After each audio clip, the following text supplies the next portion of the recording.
Bismillahirrahmanirrahim. Assalamualaikum warahmatullahi wabarakatuh.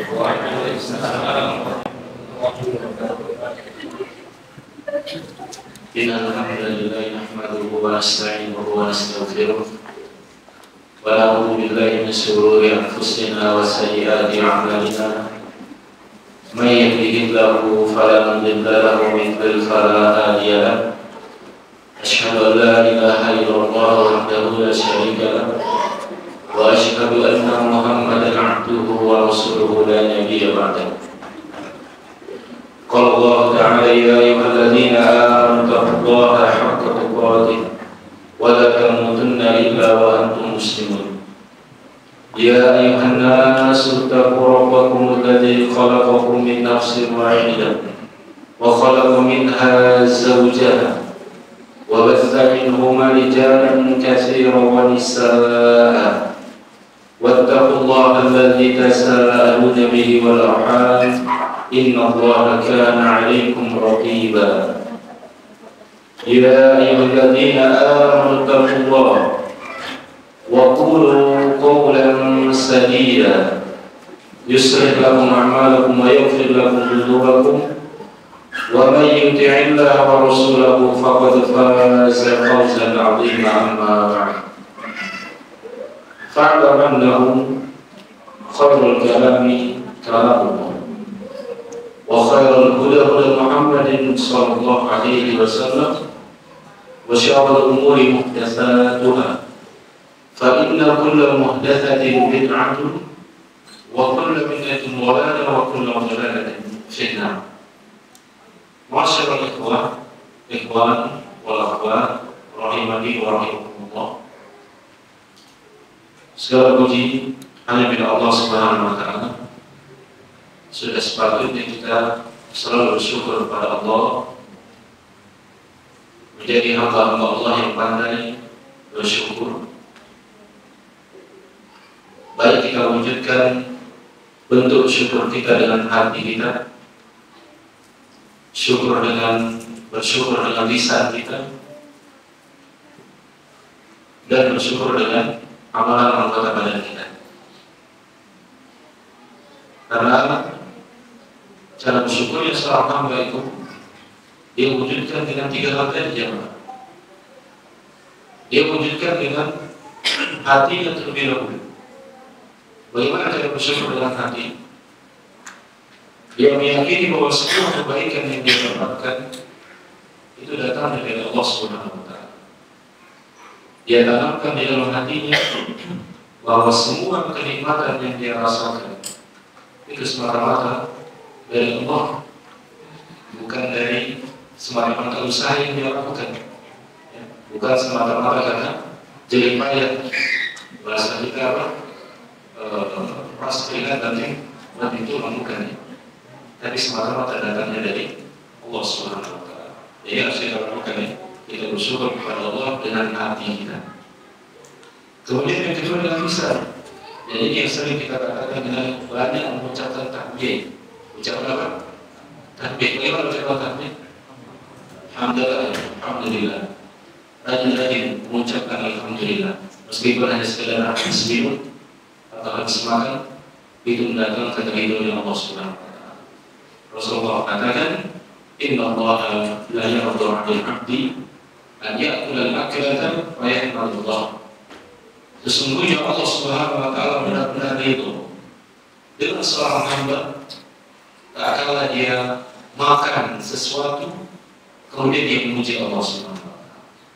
Maka ucapkan alhamdulillah, ya, ucapkan alhamdulillah hanya sekedar setelah minum, setelah makan kita mengucapkan alhamdulillah.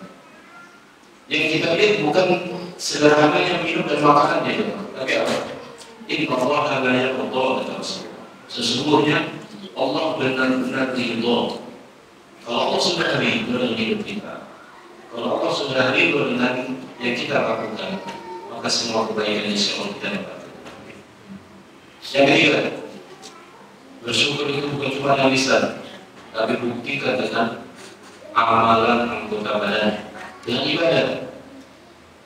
Allah Subhanahu wa taala perintahkan keluarga Daud alaihi salam, ya ala Daud i'malu syukran. Wahai keluarga Daud, wahai keturunan Daud, beramallah kalian sebagai wujud syukur pada Allah Subhanahu wa taala. Jadi ibadah yang kita lakukan ini jemaah, ibadah amal soleh yang kita kerjakan, itu sebenarnya wujud syukur kita kepada Allah sebagai bentuk rasa terima kasih kita kepada Allah Subhanahu wa taala. Jadi hamba yang tidak beribadah, hamba yang tidak mengerjakan amal soleh, berarti dia tidak tahu bersyukur kepada Allah. Berarti dia tidak tahu berterima kasih kepada Allah Subhanahu wa taala. Maka wujudkan syukur tadi jadilah abdul syakirin, hamba-hamba yang banyak bersyukur kepada Allah Subhanahu wa taala semua kenikmatan. Syukur mendapatkan nikmat Islam, bersyukur mendapatkan nikmat iman. Allah tambah lagi bersyukur bisa menjalankan keislaman, menjalankan keimanan di atas sunnah Rasulullah sallallahu alaihi wasallam. Ini nikmat yang luar biasa. Jadi nikmat yang luar biasa, dan harus selalu kita minta istiqomah, keteguhan dengan banyak berdoa ya muqallibal qulub. Sabit, hafal insyaallah semuanya, hafal doanya. Wahai zat Allah yang membalikkan hati, teguhkan hati kami di atas ketaatan, di atas agama ya Allah. Nah, sebelumnya salat dan salam senantiasa kita sanjungkan kepada Rasul kita Muhammad sallallahu alaihi wasallam.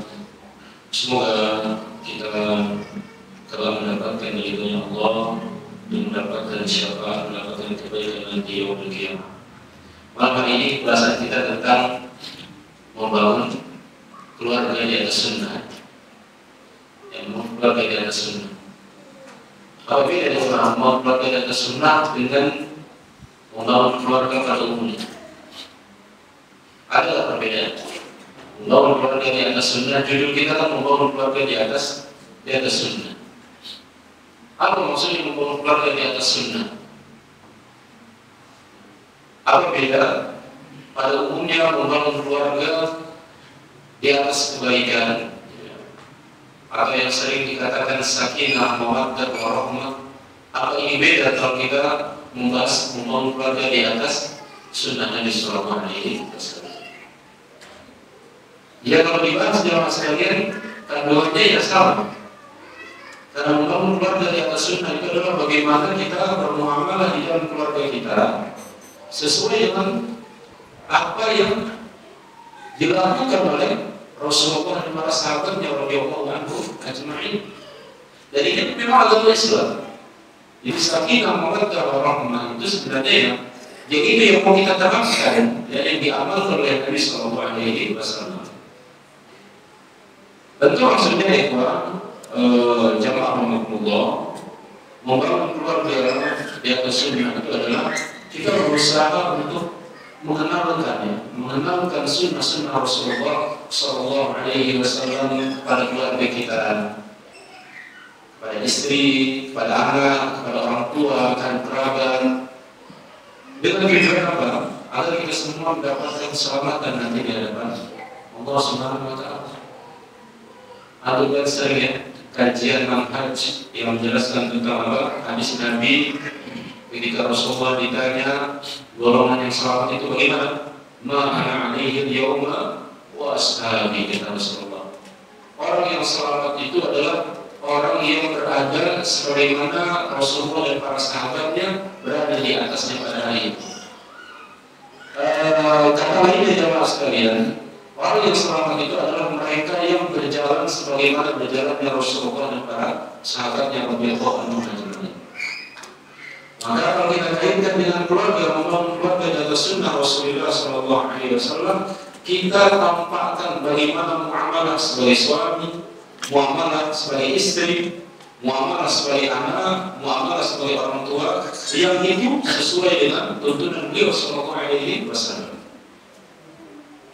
Jelas fondasi yang pertama, jamaah Allah, kalau kita ingin membangun keluarga di atas sunnah Rasulullah sallallahu alaihi wasallam, kita harus mengajarkan ta'limul ulum, ta'limul ilm, ya, mengajarkan keluarga kita memahami, mengenal sunnah Nabi Sallallahu Alaihi Wasallam.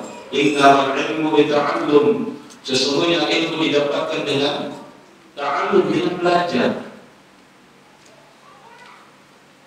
Sebagaimana kita dulu, ya, sebelum mengenal dakwah yang mulia ini, sebelum kita mengenal manhaj yang mulia ini, tentu ini kita dapatkan sebelumnya dengan hidayah, kemudian kita belajar kan? Dengan belajar. Jadi fondasi yang pertama adalah ta'allum, thalabul ilm. Sama-sama kita dengan keluarga itu belajar. Kita ajak istri, kita ajak keluarga kita untuk sama-sama belajar di dalam memahami sunnah Rasulullah Sallallahu Alaihi Wasallam. Namun kalau ada syekh, namun sebelum ini semua ada Allah yang harus kita sadari bahwasanya nikmat keluarga itu adalah nikmat yang luar biasa dari Allah Subhanahu Wa Taala. Dan keluarga itu adalah nikmat dari Allah. Bagaimana Nabi Sallallahu Alaihi Wasallam memberikan gambaran, "Jika tasawwaj al-'abdu, faqad kamala nisfa dinihi," kata Rasulullah. Jika seorang hamba menikah, maka dia telah menyempurnakan separuh agamanya. Faqad kamala nisfa dinihi. Falyattaqillah fi rizqil baqi, kata Rasulullah. Hendaklah dia bertakwa kepada Allah pada separuh yang lain, separuh agama yang lain. Jadi berkeluarga, memiliki istri, kemudian di antara kita yang diberikan titipan anak keturunan, Allah berikan amanah keturunan, itu semua adalah nikmat dari Allah Subhanahu Wa Taala. Dan semua kenikmatan dari Allah Subhanahu Wa Taala. Tapi ingat, di balik nikmat itu ada tanggung jawab yang berat. Ada tanggung jawab yang berat yang harus kita siapkan nanti, bertanggung jawab di hadapan Allah. Kullukum ra'in wa kullukum mas'ulun an ra'iyatihi. Ya. Setiap kalian adalah pemimpin, dan setiap kalian akan bertanggung jawab dengan yang dipimpin. Belum lagi ayat yang mengatakan, "Ya ayyuhalladzina amanu qu anfusakum wa ahlikum nara." Allah ingatkan, wahai orang-orang yang beriman, pelihara dirimu, keluargamu dari siksa neraka yang Allah Subhanahu Wa Taala. Terutama para azwaj, para suami, para laki-laki. Tanggung jawab kita. Tanggung jawab kita mengarahkan, ya, kemudian mendidik, membina keluarga kita dengan tujuan agar kita semua selamat dari siksanya Allah Subhanahu Wa Taala. Tapi pertanyaan, yang menjadikan istri kita itu salehah, yang menjadikan keturunan kita saleh, siapa? Kita apa? Allah. Yang harus kita tanamkan ikhwah, para suami dan juga para ibu, pada anak-anaknya, yang menjadikan keluarga kita soleh dan solehah adalah Allah Subhanahu Wa Taala. Karena kesolehan itu berkaitan dengan hidayah. Kesolehan itu berkaitan dengan hidayah. Dan kita semua paham bahwa hidayah itu mutlak di tangan Allah Subhanahu Wa Taala. Allah yang Maha memberi hidayah. Yahdi man yasha. Allah berikan hidayah kepada siapapun yang Allah inginkan. Jadi tugas kita itu sebagai suami, tugas kita sebagai ayah adalah sekedar mengajak, mengarahkan, membimbing, mendidik, yang memberitahu ini jalan keselamatan, ini jalan-jalan yang Allah larang, Allah tidak suka kalau dilakukan. Tapi jadi mau mereka lakukan ataupun tidak, itu mutlak di tangan Allah Subhanahu Wa Taala. Apa kedudukan kita dibandingkan Nabi Nuh alaihi salam? Seorang Nabi yang Allah takdirkan memiliki putra yang tidak beriman kepada Allah Subhanahu Wa Taala. Bagaimana? Bagaimana Asia, wanita yang beriman kepada Allah Subhanahu Wa Taala, lalu suami apa? Dan musuh utama dari Nabi Musa alaihi salam, Fir'aun. Ini menunjukkan bahwasanya tugas kita adalah ikhtiar, mengenalkan, mengajarkan. sunnah-sunnah Nabi SAW kepada keluarga kita. Dan juga positifnya adalah perbanyak doa kita kepada Allah. Perbanyak doa kita kepada Allah, memohon hidayah untuk keluarga kita. Apa di sini semua keluarga yang sudah jelas sunnah? Mungkin ada yang dulu, mungkin ada yang dulu. Baik itu mungkin istrinya, baik itu mungkin orang tuanya, saudara-saudaranya. Innaka la tahdi ila man ahbabta. Allah katakan kepada Nabi Muhammad, sesungguhnya engkau tidak mampu memberi hidayah kepada siapapun yang kamu inginkan. Walakin Allah yahdi man yasha. Akan tetapi Allah memberi hidayah kepada siapapun yang Allah inginkan. Nah, jadi kita belajar ya dengan kajian seperti ini sebagai insya Allah menjadi hujah kita nanti di hadapan Allah, menjadi saksi kita di hadapan Allah bahwasanya kita pernah berusaha di dunia ini untuk mengenalkan, mengajak keluarga kita sama-sama memahami sunnah Rasulullah Sallallahu Alaihi Wasallam. Nah, ya, jadi jamaah Allah membangun keluarga di atas sunnah Nabi Sallallahu Alaihi Wasallam adalah suatu usaha yang sangat mulia, suatu yang sangat agung, yang mana ini adalah keinginan untuk bersama-sama nanti berkumpul di surga Allah. Kita semua ini dikumpulkan bersama keluarga kita di dunia, dan kita berkumpul nanti di akhirat di dalam jannahnya Allah Subhanahu wa Ta'ala. Jamaah Allah, yang pertama, membangun keluarga di atas sunnah itu harus didasari dengan takwa Allah, bertakwa kepada Allah Subhanahu wa Ta'ala. Ini pertama. Gimana mungkin kita berharap membangun keluarga di atas sunnah tapi kita tidak bertakwa? Ini bertakwa ini kuncinya jawab, kunci keselamatannya, kunci keberhasilannya takwa. Wa may yattaqillah yaj'al lahu makhraja. Siapa yang bertakwa kepada Allah Subhanahu wa Ta'ala, Allah berikan jalan keluar untuk dia. Maka sini dikatakan Al-Ma'qil bin Ubaidillah Al-Jazairi karena di ulama idza taqaw tawasul bi hadhihi al-kalimat. Dahulu para ulama apabila mereka bertemu, mereka saling memberikan nasihat. Wa idza rafu kana biha ba'dhum ila ba'din. Namun kalau mereka rafu, ya maksudnya jika mereka tidak bertemu, maka mereka tetap menulis pesan.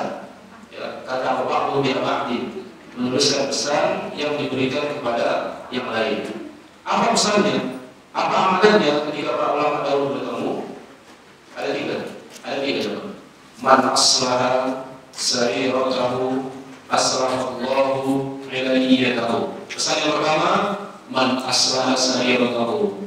Barang siapa yang memperbaiki dirinya tak kalah sendiri, aslahullahu ilaiyatahu, akan Allah perbaiki dirinya di hadapan orang lain.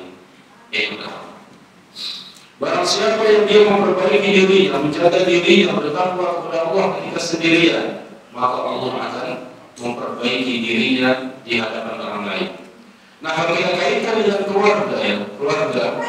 Kalau kita ingin keluarga di atas sunnah Nabi Sallallahu Alaihi Wasallam, itu kan dimulai dengan hubungan yang baik antara kita dengan istri misalnya, ya, suami dengan istri. Maka kalau ingin kita ini tampak baik di hadapan istri kita, ataupun di hadapan keluarga kita, atau istri di hadapan suaminya, maka jaga hubungan baik dengan Allah ketika dia sendirian. Ya, pesan yang pertama, barang siapa yang memperbaiki dirinya ketika sendiri, maka Allah akan perbaiki dirinya di hadapan orang lain, akan tampak kebaikan di hadapan orang lain. Ini yang pertama. Kemudian yang kedua, wa man aslaha ma bainahu wa bainallah kafallahu ma bainahu wa bainan nas. Yang kedua, barang siapa yang memperbaiki antara dirinya dengan Allah Subhanahu wa Ta'ala, maka Allah akan memperbaiki dirinya dengan orang lain, hubungan dirinya dengan orang lain. Yang kedua, ya, ini harus kita ingat, ya, membangun keluarga di atas sunnah itu dengan ketakwaan. Pesan yang kedua adalah kalau kita memperbaiki hubungan kita dengan Allah, maka aslaha ma bainahu wa bainallah, perbaiki hablum minallah bahasa kita kan. hubungan kita dengan Allah Subhanahu wa taala, aslahu ma bainahu wa bainan nas. Maka Allah akan perbaiki hubungannya dengan manusia lainnya. Termasuk dengan keluarga kita. Termasuk dengan keluarga kita. Suami ingin baik-baik aja dengan istrinya, istri pengen adem-adem aja dengan suaminya, atau menantu ingin baik dengan mertuanya dan sebaliknya. Syaratnya apa? Perbaiki hubungan dia dengan Allah Subhanahu wa taala. Perbaiki hubungan dia dengan Allah, maka Allah akan perbaiki hubungan dia dengan sesamanya. Yang ketiga, pesan para ulama, wa man ihtamma bi amri akhiratihi kafallahu amra dunyahu. Barang siapa yang memperhatikan urusan akhiratnya, maka Allah akan cukupkan urusan dunianya. Yang ketiga, barang siapa yang memperbaiki urusan akhiratnya atau memperhatikan urusan akhiratnya, maka Allah akan cukupkan urusan dunianya. Nah, ini semua berkaitan dengan takwa kepada Allah Subhanahu wa taala. Jadi membangun keluarga di atas sunnah Rasulullah Sallallahu Alaihi Wasallam harus didasari dengan ketakwaan kepada Allah. Ya. Agar ketakwaan itu hubungan antara suami dan istri menjadi baik, ya, hubungan antara kita dengan keluarga kita itu menjadi baik kalau didasari dengan takwa Allah. Dan Allah menyebutkan tazawwadu fa inna khairaz zadi taqwa, ya. Berbekallah kalian, siapkan bekal sebaik-baiknya, dan sebaik-baik bekal itu adalah takwa, bertakwa kepada Allah Subhanahu wa taala. Kemudian jawab Allah membangun keluarga di atas sunnah Rasulullah Sallallahu Alaihi Wasallam berikutnya adalah hendaklah suami istri mereka saling berbuat baik satu sama yang lain. Ini tuntunan di dalam sunnah. Ya. Contoh dari Rasulullah Sallallahu Alaihi Wasallam, orang keluarga di atas sunnah berarti mereka berusaha membangun muamalah sebagaimana muamalah yang Nabi dengan keluarganya. Karena sunnah itu kan bukan cuma ucapan. Apa kata sunnah? Kullu ma udifa ila Nabi sallallahu alaihi wasallam, sunnah itu adalah semua yang dikaitkan kepada Rasulullah sallallahu alaihi wasallam min qaulin aw fi'lin aw takririn, baik berupa ucapan, perbuatan, dan juga takrir, persetujuan Rasulullah. Nah, yang berikutnya ya Allah, kita ingin mencontoh gimana muamalah interaksi antara Rasulullah dengan keluarganya. Maka yang berikutnya kita sebutkan setelah apa tadi apa? Hendaklah di tengah-tengah keluarga mereka saling berbuat baik, ya, bermuamalah dengan cara yang baik. Dikatakan Nabi Sallallahu Alaihi Wasallam mengatakan, khairukum li ahli wa ana khairukum li ahli. Petunjuk Rasulullah dalam masalah keluarga, beliau mengatakan khairukum li ahli. Sebaik-baik kalian adalah yang paling baik dengan keluarganya. Wa ana khairukum li ahli. Dan aku adalah orang yang paling baik dengan keluarga, kata Nabi Sallallahu Alaihi Wasallam. Jadi jangan menjadi fitnah. Kita rajin datang kajian, kita rajin duduk di majelis ilmu, bahkan rajin daurah kajian kemana-mana. Tapi sama keluarga sendiri, muamalah kita jelek.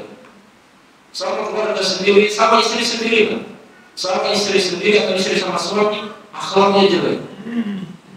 Tapi kalau ketemu suami, masya Allah, paling ramah, paling sumeh, paling senyum, bantu, baik. Ya akhir laki apa kabar antum, gimana sehatnya? Sama istri, dia kayak kulkas. Sama istri diem-dieman. Begitu juga umatnya. Ketemu sesama umat, ketemu sesama akhwat, masya Allah, ya, rahmah. Kalau orang ketemu sama umum itu, orangnya ramah. Tapi sama suaminya dia, seperti ini bukan sunnah Nabi Sallallahu Alaihi Wasallam. Seperti ini bukan sunnah Muslim. Dan kadang seperti ini bisa jadi fitnah. Jadi fitnah bagi orang-orang yang tidak suka dengan dakwah ini. Rajin ke masjid, dia rajin ke masjid, rajin kajian. Tapi sayangnya sama istrinya muamalahnya jelek, hubungan sama keluarganya jelek. Padahal Rasul mengatakan sebaik-baik kalian adalah yang paling baik dengan keluarganya. Sebaik-baik kalian, seafdol-afdolnya kalian adalah yang paling bagus dengan keluarganya. Wa ana khairukum li ahli. Dan aku adalah yang paling baik di antara kalian kepada keluarga. Jadi dijelaskan jemaah sekalian, berbuat baik dengan orang terdekat itu pahalanya jauh lebih besar. Berbuat baik, ya, berbuat baik sama orang yang punya hubungan dekat dengan kita itu pahalanya jauh lebih besar dibandingkan berbuat baik dengan orang yang jauh. Meskipun kedua-duanya adalah amal yang baik. Tapi kalau dibandingkan berbuat baik dengan keluarga sendiri, terlebih lagi mereka butuh bantuan, mereka butuh dengan pertolongan kita. Kita bantu, kita ringankan beban mereka. Ini pahalanya luar biasa. Makanya lagi mengatakan sedekah dengan silaturahim itu dapat 2 pahala kan dia. Orang yang berbuat baik dengan karib kerabatnya dia dapat 2 pahala. Yang pertama apa? Pahala sedekah. Yang kedua pahala apa? Silaturahim, menyambung silaturahmi. Kita jangan sampai semangat ya ngumpulin donasi, ngasih bantuan pada orang yang jauh, tapi ada saudara kita, paman, sepupu, bibi, kelaparan. Mereka kelaparan. Kita ini ngaji menurut sunnah Nabi SAW. Orang yang paling berhak merasakan bagusnya perubahan akhlak kita, paling bagusnya perubahan hijrah kita. Kita katakan kita hijrah dari jeleknya kita dulu dan belajar sekarang kayak jadi baik. Itu yang paling berhak merasakannya keluarga kita dulu. Keluarga kita dulu, orang tua, istri. Seharusnya mereka yang lebih merasain. Masya Allah, suami saya benar-benar hijrah, suami saya benar-benar berubah. Kalau Allah bagus dalam keluarga ini. Demi Allah, ada mahal pernah nanya sama lewat WA ya, Ustaz, suami saya yang sudah hijrah, tapi di rumah itu suasana kami tegang di dalam rumah itu. Dikit-dikit kami nggak boleh senyum, nggak boleh ketawa. Kami disuruh banyak ingat mati, disuruh banyak ingat mati. Jangan banyak senyumnya. Kami tegang lawannya sendiri gimana? Apa benar seperti ini orang yang sudah hijrah? Ini fitnah ini. Apa dosa kalau kita lulus? Kalau kita ya rampung aja sama keluarga gitu. Selama nggak dosa gitu. Apa dosanya? Ya nggak dosa. Apa dosa kalau kita senyum sama istri sendiri? Berkata lembut sama keluarga sendiri, apa salah? Bahkan baik. Harusnya itu ya. Harusnya orang keluarga kita sunnah itu adalah amal tersunnah Rasulullah itu kita harus jadi orang yang bagus dengan keluarga kita. Harus bagus sama keluarga kita. Benar, bertahap, pelan-pelan lah. Ya, mungkin istri kita belum paham bahwasannya waktu itu harus baik digunakan untuk ketaatan, jangan ngomong kita banyak sendiri dan pelan-pelan jelaskan, pelan-pelan sabar. Kalau sudah menyentuh hati mereka, kalau sudah memberikan hidayah kepada mereka, siapa tahu istri lebih rajin dibanding kita. Siapa tahu dia lebih istiqomah dibanding kita. Jadi terbukti, ada terbukti kakak beradik, ada yang duluan yang hijrah, kemudian ada ini juga curhat sama kita gimana caranya nasihatin kakaknya. Walhamdulillah kakaknya hijrah, adiknya yang lepas, adiknya yang tinggalin itu. Ya, jadi di sini poin ini adalah bermuamalah yang baik sama keluarga kita. Ya, bermuamalah yang baik kepada keluarga kita. Karena ini sunnah Nabi SAW. Berbuat baik kepada keluarga itu adalah salah satu sunnah yang menghidupkan sunnah Nabi SAW. Bila Nabi mengatakan dinar anfaqtahu fi sabilillah wa dinar anfaqtahu fi rabbatin wa dinar tasaddaqta bihi 'ala miskin. 1 dinar yang kamu keluarkan di dalam Allah, 1 dinar yang kamu keluarkan untuk membebaskan budak, 1 dinar yang kamu nafkahkan kepada orang miskin, ya, wa dinar anfaqtahu ala ahli, dan 1 dinar yang kamu keluarkan untuk keluargamu sendiri, a'thaha ajran alladhi anfaqtahu ala ahli. Maka di antara itu yang paling besar pahalanya adalah 1 dinar yang kau keluarkan untuk keluargamu sendiri. 1 dinar. Bahasa kita, uang yang kita habiskan untuk kebutuhan keluarga kita, istri, anak, orang tua, itu pahalanya lebih besar. Dibandingkan kita membantu orang yang jauh, masakin, membebaskan budak, dan yang lain. Dan diterima oleh kita semua. Pulang kajian, suruh ke rumah, tanya dulu mungkin, Bu, mau di martabak nggak? Di bakso, di TV ayam, bersama ilmu. Yang kedua salah jawab. Tanya. Karena istri itu segan kan? Benar ya? Segan kan? Titip sama suaminya, mau minta nanti mah bukannya dibawain malah surprise gitu. Ya inisiatif lah. Tapi juga jangan pakai yang tiap hal begitu. Ya tiap kajian gitu. Nah ini maksudnya jangan anggap memberi kebaikan sama keluarga itu menjadi beban, menjadi keharusan. Oh ya, saya kalau keluarga, suami, ayah, sudah jadi tanggung jawab saya, benar itu tanggung jawab saya. Tapi alangkah tanggung jawab ini sistemkan dengan apa? Bahwasanya itu adalah ibadah yang luar biasa. Itu adalah ibadah.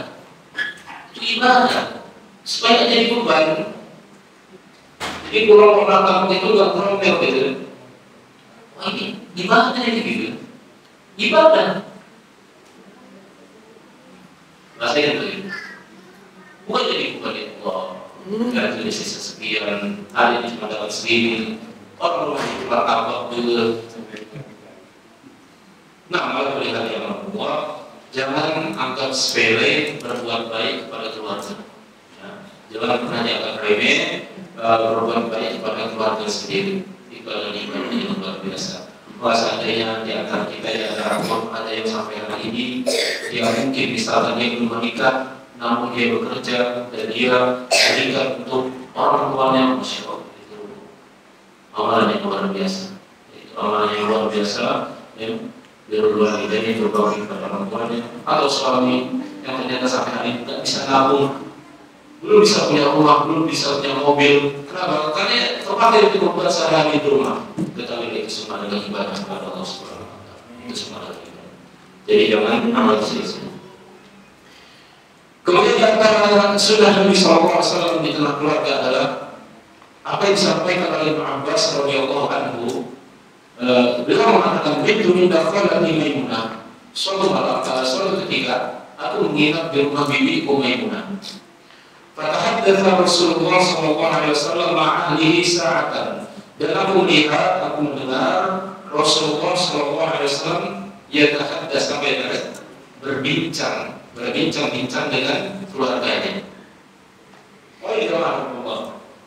Entah yang kita katakan atau enggak, ternyata ngobrol sama istri, ngobrol sama keluarga. Ya sebelum tidur kita ngobrol sedikit sama istri kita dengerin yang mungkin curhatan dia seharian urus anak-anak kita dengerin dia, entah kita khusyuk atau enggak, entah kita fokus atau enggak, tapi saya itu senang insya Allah kalau suaminya dengerin curhatan dia itu. Ini sunnah Rasulullah. Sebenarnya Ibnu Abbas benarkan ya, katakan dengan Rasulullah Rasulullah itu ngobrol dengan keluarganya. Jadi membangun sunnah Nabi Sallallahu Alaihi Wasallam di tengah-tengah keluarga, di antaranya itu, ya ngobrol, di antaranya berbincang dengan istri. Bahkan menganggap ya makhluknya untuk apa? Untuk begadang, makhluk untuk begadang, kecuali untuk di antaranya apa? Ini bermuamalah dengan keluarga dari ngobrol dengan istri. Itu sunnah Rasulullah. Jadi kadang ada bincang-bincang di sana, itu bisa melembutkan dia, menguatkan dia, menguruskan anak kita. Kita kan berangkat pagi pulang sore, kadang pulang malam, ketemu lagi sama istri cuma sebentar, habis itu tidur. Besoknya kerja lagi. Entah siapa tahu ngobrol dari sebentar, itu bisa menguatkan dia, menyadarkan dia. Maka sih terus sunnah Nabi Sallallahu Alaihi Wasallam ya, kita menghidupkan sunnah Nabi di dalam keluarga kita. Selain dengan manhaj yang benar, manhaj yang lurus, kenalkan kepada keluarga, istri dan anak-anak kita, jangan hidupkan anak-anak yang baik seperti ini. Ya, hidupkan anak-anak itu berkaitan dengan sunnah Nabi Sallallahu Alaihi Wasallam. Kemudian, ikhwah rahimani wa rahimakumullah, termasuk sunnah Nabi SAW dan ini ditujukan kepada para muslimah, para istri, bahwasanya hendaklah mereka menghormati suami mereka, mereka memuliakan suami-suami mereka, mentaati suami mereka, patuh selama tidak di dalam kemaksiatan kepada Allah Subhanahu Wa Taala. Ini termasuk sunnah, ya, termasuk sunnah, bahkan menjadi kewajiban. Rasulullah mengatakan, ya ma'syarun nisa tasaddaqna, wahai para wanita, ya, tasaddaqna, bersedekahlah kalian, fa inni uridukum aktsara ahli nar, karena aku melihat kalian yang paling banyak di neraka. Jadi Nabi mengatakan, ya, pesan kepada para wanita. Fakulna, maka para sahabat, para sahabat wanita bertanya, wa bima ya Rasulullah, kenapa bisa seperti itu ya Rasulullah? Kenapa kebanyakan penduduk neraka itu perempuan? Wa bima ya Rasulullah? Qala tuksirnal la'an wa takfurnal ashir, karena kalian banyak mencela dan tidak menghargai kebaikan suami. Nah, ini termasuk sunnah Nabi SAW di tengah-tengah keluarga kita. Membangun keluarga yang sunnah itu adalah para istri, mereka menghargai kebaikan suaminya. Para istri, mereka tahu berterima kasih kepada suaminya. Kalau sesama akhwat saja diwali makanan, kita mengucapkan jazakillah khairan, syukran, ketemu sama akhwat. Ini kalau sama suami nggak tahu mengucapkan syukur. Lebih berat mana Pak? Mengucapkan terima kasih sama teman atau sama istri? Atau istri sama suami? Lebih berat itu ya. Saya ingin mengucapkan jazakillah khairan kayak gitu. Jarang ya. Jarang. Kalau sama tetangga ya jazakallah khairan. Dan kalau kaku ya, ngajarin yang syukuran itu jarang. Nah, itu Pak tantangannya, 24 jam gitu berbahasa. Baik buruknya kita tuh tahu ya. Ya, kentutnya kita jadi tahu gitu ya. Kalau sama kita ini kan enggak. Bagus wangi semua bagus. Harum semuanya, pakai parfum semuanya. Kalau sama keluarga itu ya, enggak berbeda semuanya. Di sini memang tantangannya. Makanya kemarin kalau di kufur itu ya berat, susah ya. Sebaik-baik kata yang paling baik dengan keluarga yang tantangannya itu memang. Kita udah tahu masing-masing, aibnya masing-masing, kekurangannya masing-masing. Jadi mau berbuat baik itu ya di situ tantangannya. Tapi tetap ya, para istri tahu harus bersyukur, berterima kasih kepada suaminya. Apalagi dengan haji ini, ternyata Rasulullah mengatakan wa takfurnal ashir, takfurnal ashir, kalian itu banyak mengingkari kebaikan suami. Oke lah, mungkin kita mengucapin terima kasih, syukur, tapi setidaknya dia tahu, dibuktikan dengan khidmatnya dia kepada suaminya. Ya juga suami mungkin tak butuh lah, nggak perlu kamu ucapin terima kasih, nggak perlu ucapin jazakallah khairan misalkan. Yang penting buktinya dengan apa? Khidmatnya, menjaga anak, merawat anak, melayani dia. Karena jamaah Allah, Rasulullah mengatakan yang menjelaskan dalam masalah ini bahwasanya Nabi mengatakan kepada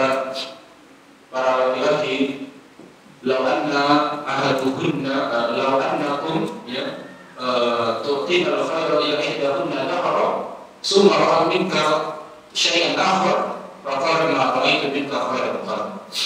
Nabi mengatakan di antara wanita-wanita yang tidak tahu bersyukur pada suami itu adalah ketika Nabi mengatakan kepada para laki-laki, seandainya kalian berbuat baik kepada wanita sepanjang waktu, sepanjang zaman, summa ra'at minka syai'an akhar, kemudian istrimu melihat ada yang buruk dari dirimu, faqalat ma ra'aitu minka khairan qat, maka dia akan mengatakan saya tidak pernah melihat. Ini adalah gambaran wanita-wanita yang tidak bersyukur dengan kebaikan suami. Jadi perumahan, ya, rakwat yang rahmati Allah Subhanahu Wa Taala, jadilah wanita-wanita yang dikecualikan dari hadis tadi, yang menjadi mayoritas penghuni neraka karena tidak tahu bersyukur, tidak tahu berterima kasih pada suami. Belum bisa ya? Lanjut ya.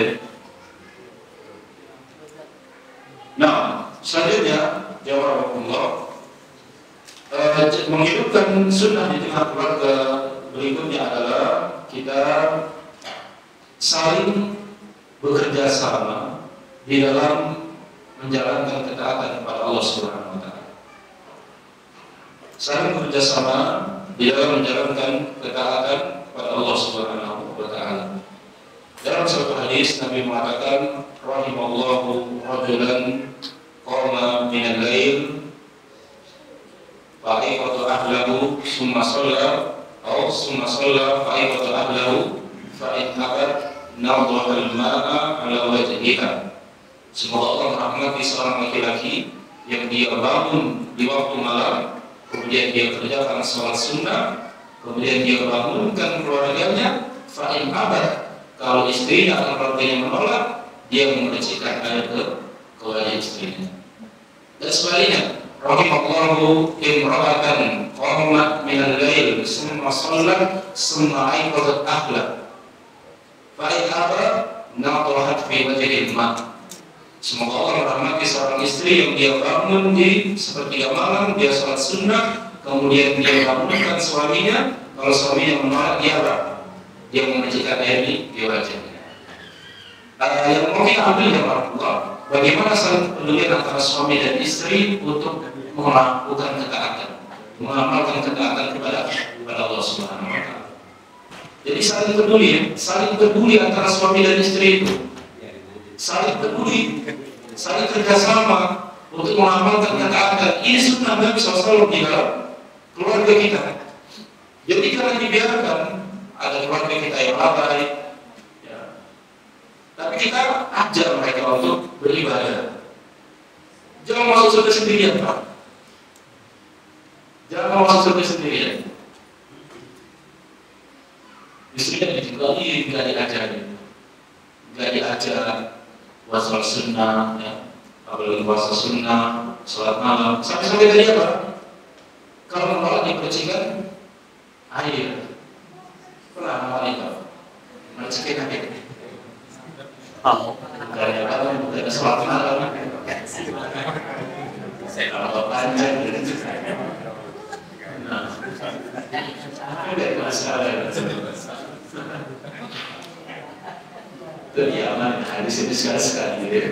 Secikit ya, maksudnya bangun ya. Ngebangunin keluarga kita untuk sholat malam tadi, sholat sunnah tadi. Jadi kalau misalnya di situ saling kerjasama, saling mengingatkan keluarga yang lalai. Ini menghidupkan sunnah Rasulullah di tengah-tengah keluarga kita. Jangan menjadi suami yang dayus juga. Tahu dayus? Suami yang ya tidak peduli, tidak cemburu, tidak ada perhatian. Ketika lihat keluarganya melakukan kemaksiatan, dibiarkan. Ini dayus. Lain dikurjakan ada youth kan, tidak akan masuk surga pada youth.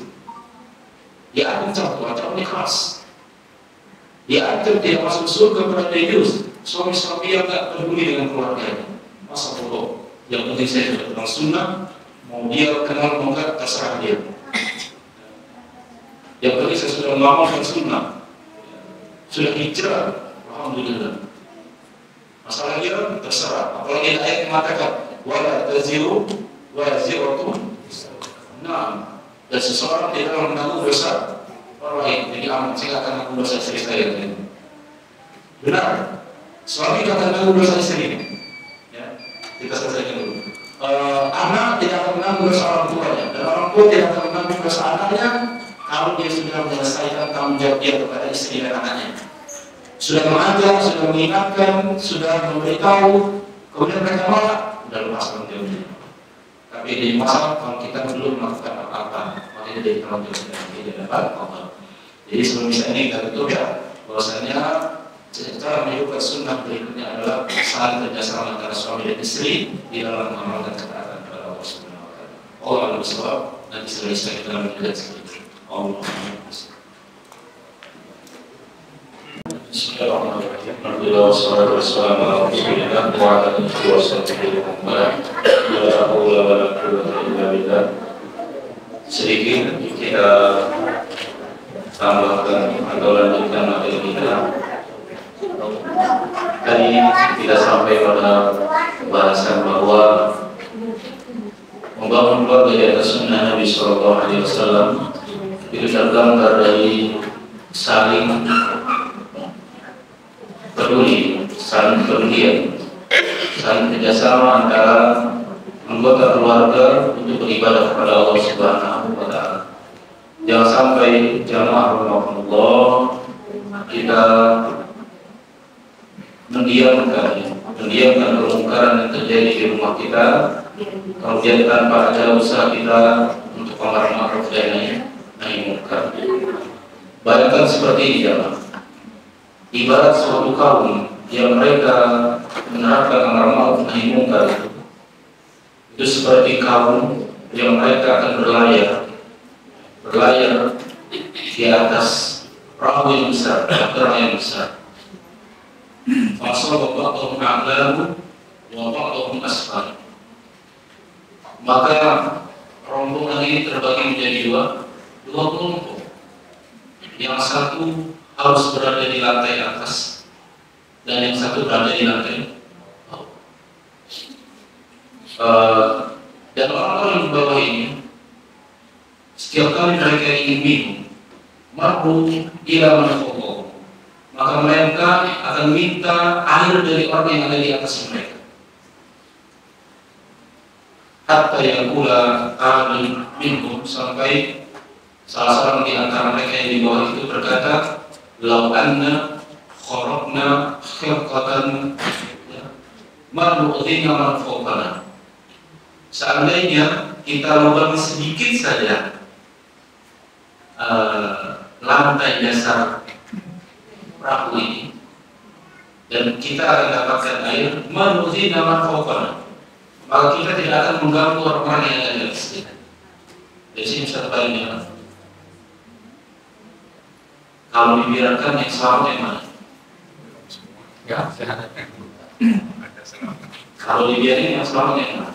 Atas ya, atas selamat. Semua mereka sama-sama berlayar, sama-sama di atas air dan lautan. Yang mau punya inisiatif, punya niat yang bagus. Daripada kita merekotin orang yang di atas, kenapa kita lubangi sedikit yang di bawah ini? Supaya kita bisa dapetin air. Dan tidak perlu ganggu orang yang di atas. Maka dijelaskan dalam hadis tersebut, ya, paling tahu, mafa'alu, halaku jami'ah. Kalau orang-orang yang di atas itu membiarkan niat orang yang di bawah tadi, maka mereka akan celaka dan mereka akan celaka semua. Baik apa yang tidak diin, tetapi kalau mereka cegah, pada jauh jami'ah, maka mereka akan selamat dan selamat semuanya. Jadi ini adalah ibarat ya, keluarga kita itu kan sepertinya berlayarnya kita kan gitu. Jadi menghidupkan sunnahnya kalau kita biarkan ada kemungkaran di tengah keluarga kita, tidak ada kepedulian, tidak ada yang mengingatkan, kita juga sebagai pemimpin di perahu kita tadi, kita biarkan anggota keluarga kita ini melakukan kemungkaran. Kawal terima, Allah tegur, Allah turunkan bala azab yang kena bukan anggota keluarga kita ini, kita semua. Jadi di dalam keluarga itu harus hidup yang namanya amar ma'ruf nahi munkar. Harus ini sunnah Nabi SAW, menghidupkan keluarga di atas sunnah. Di antaranya apa? Adanya amar ma'ruf nahi munkar, harus ada, tidak boleh didiamkan.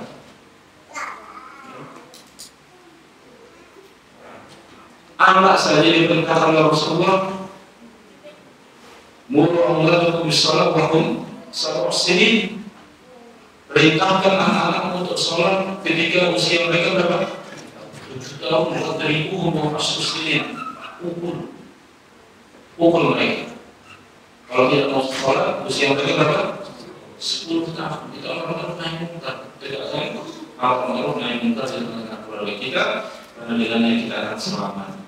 Jangan nafsi-nafsi lagi, jangan masing-masing. Baik, berikutnya menghidupkan sunnah Nabi SAW, membangun keluarga dari sunnah berikutnya adalah biasakan kita untuk mengutamakan sikap rifqah. Apa rifqah? Rifqah itu lemah lembut. Nabi mengatakan inna rifqa la yakunu fi syai'in illa zana wa la yunza'u min syai'in illa syana. Tidaklah kelemah lembutan terdapat di sesuatu, melainkan dia akan menghiasinya. Wa la yunza'u min syai'in illa syana, dan tidaklah terangkat hilang dari sesuatu, melainkan dia akan merusak. Jadi sikap lemah lembut itu jamaah rahmatullah, sesuatu yang harus kita kedepankan, harus kita utamakan dalam sikap lemah lembut, terutama di tengah-tengah keluarga kita. Jadi membangun keluarga di atas sunnah itu adalah ketika kita membangun keluarga kita dengan mengutamakan sikap rahmat, yang kasih sayang, lemah lembut, dan ini lebih diutamakan. Sampai-sampai yang mengatakan tadi, lemah lembut itu kalau ada di sesuatu, maka lemah lembut akan menghiasi sesuatu tersebut. Dia akan menjadi indah. Dan tidaklah sesuatu itu dihilangkan dari lemah lembut, maka dia akan merusaknya. Bisa kita bayangkan di tengah-tengah keluarga kita mengaku menghidupkan sunnah Nabi, tapi cara bicaranya, cara ngomongnya kasar. Suami kasar sama istrinya, istri kasar sama suaminya, orang tua kasar sama anaknya. Kadang nggak sadar dia doain yang buruk-buruk untuk anaknya. Kadang suami kesal sama istrinya, doain yang jelek. Istrinya juga kesal sama suami, doain yang jelek. Hati-hati dengan Allah, terutama pada anak kita. Salat sudah wajib, la syakka in ayustajab. Ada 3 doa yang dia tidak diragukan untuk dijawab oleh Allah Subhanahu wa taala. Siapa itu? Da'watul walid li waladihi. Doa orang tua untuk anak-anaknya. Hati-hati ya. Jangan suka terbiasa di tengah-tengah keluarga kita itu omongan-omongan kasar, omongan-omongan wis. Ma'ruful la'an, kata Rasulullah, aku itu tidak diutus untuk apa? Suka melaknat, suka berkata kotor, berkata bengis, kejam. Ingat, la yarham man la yarham wa la yurham. Siapapun yang tidak bisa menyayangi, maka dia tidak akan disayangi oleh Allah Subhanahu wa taala. Rahmat. Rasulullah pernah ditanya sama seorang sahabat, dia mencium anaknya. Dan Nabi mengatakan, ada rahmat, kata Rasulullah. Ini adalah kasih sayang dari Nabi sallallahu alaihi wasallam. Dan Nabi mengatakan, "Qul la yarham wa la yurham." Tidak bisa menyayangi, maka tidak akan disayang oleh Allah Subhanahu wa taala. Ayat ya, ayat.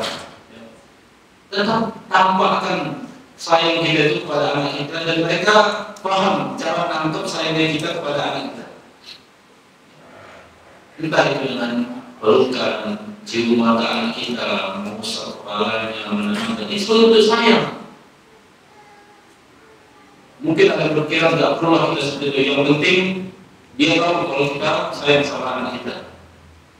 Nggak perlu cium-cium, nggak perlu peluk, nggak perlu kita harus didik dia dengan keras, nggak perlu cengeng-cengeng dia. Ada waktunya, ada tempatnya masing-masing ya. Ada tempatnya masing-masing. Makanya tadi kita bilang selalu kedepankan, utamakan sikap rahmah, rifqah, lemah lembut, kasih sayang. Ini menghidupkan sunnah Nabi di tengah-tengah keluarga kita. Inna Allah apa? Idza raqaqtu bi khairin li ahli baitin adkhala alaihim rahmah al-rifqah. Kalau Allah menginginkan kebaikan di tengah-tengah suatu keluarga, Allah akan tumbuhkan sikap lemah lembut di antara mereka. Allah akan mudahkan. Jadi ini menjadi dakwah yang luar biasa jemaahnya. Dakwah mengajak keluarga mengenal sunnah yang luar biasa, yang mana keluar kalimat, keluar ucapan dari lisan kita itu karena kalimat yang baik, karena kalimat yang bagus. Orang akan lebih terkena ya. Sama orang tua kan?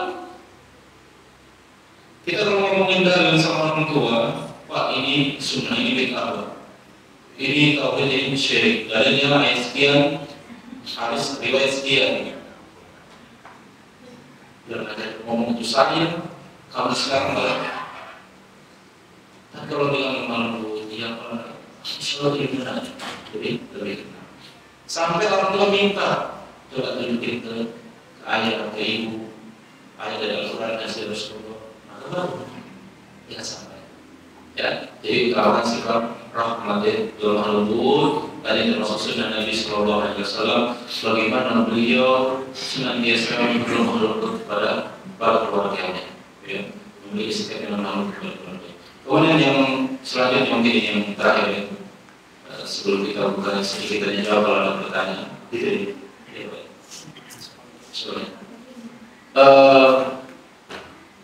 Setiap anggota keluarga harus mengutamakan apa yang telah Allah tetapkan.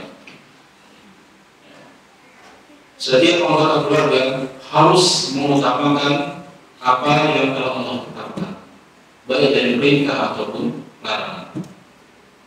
Hal ini Allah sebutkan dalam surah Al-Ahzab, wa ma kana lil mu'minin wa la mu'minatin idza qala Allahu wa rasuluhu amran ay yakuna lahum khiyarun min amrihim. Al-Ahzab ayat ke-36.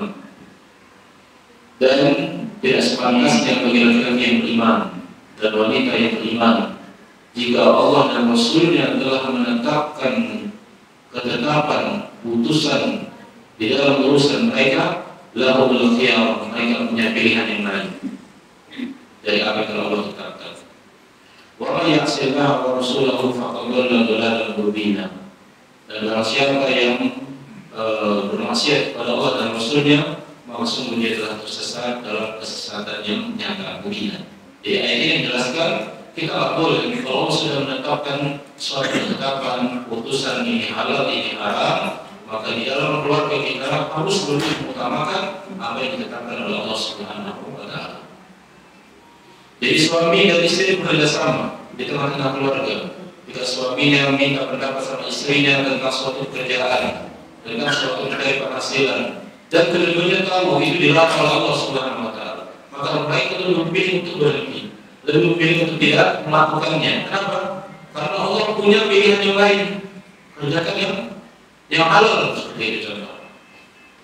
Dalam masalah harta, ya, dalam ruang lingkup keluarga besar, seandainya ada harta yang ditinggalkan berupa warisan, maka utamakan hukum waris. Terangkan hukum waris, bukan terangkan hukum semaunya kita. Jadi dalam keluarga besar, misalnya orang tuanya wafat, orang tua yang meninggal, dia meninggalkan harta, maka kita dalam keluarga itu lebih mengutamakan hukum Allah. Tegakkan hukum waris, laksanakan hukum waris. Ini contohnya. Ada hal ya, ini yang paling penting ya, bahwa semua yang Allah dan Rasulnya tetapkan itu yang harus kita utamakan. Ini yang harus kita lakukan. Dan harus kita tanamkan di dalam diri kita bahwa semua yang Allah perintahkan pasti membawa kebaikan untuk kita. Dan semua yang Allah larang pasti mengandung keburukan kalau kita lakukan. Ya. Jadi inilah kaidah yang besar dalam kaidah fikih, ad-din mabni 'ala al-masalih. Agama dibangun di atas kemaslahatan. Ya. Jadi agama ini dibangun atas kemaslahatan, wajib bagi kita semua mukallaf meyakini bahwa apa yang telah Allah tetapkan, apa yang telah Allah syariatkan ini pasti membawa kebaikan untuk kita. Tidak mungkin Allah Subhanahu wa taala melarang kita, merintahkan kita dengan tujuan untuk menyiksa kita. Tidak mungkin jamaah Allah Subhanahu wa taala meletakkan suatu kewajiban, suatu perintah tapi dalam rangka untuk menyiksa kita, tidak ada.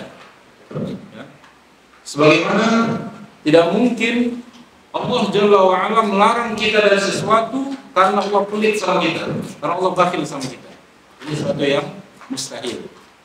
Cukuplah hadis Nabi, hadis qudsi yang Allah katakan, inni haramtu zulma an nafsi fala tadzalamu ya Allah.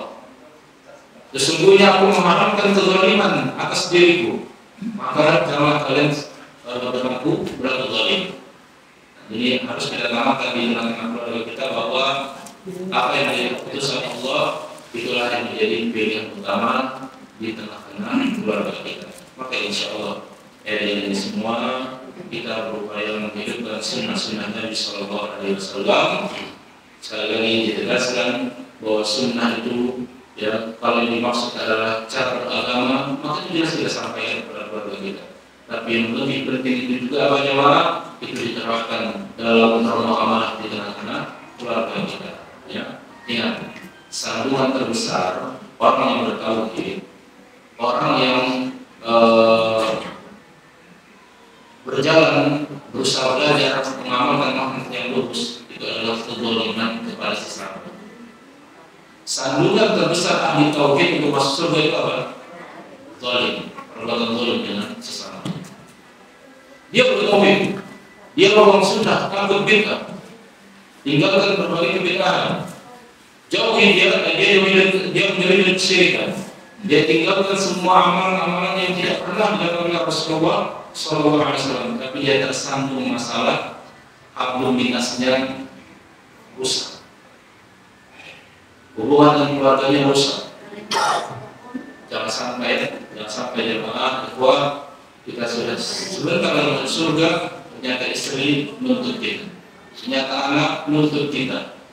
Begitu juga para muslimah. Jangan sampai suami menuntut dia, jangan sampai anak juga menuntut kita gara-gara ada hal yang tidak kita tunaikan.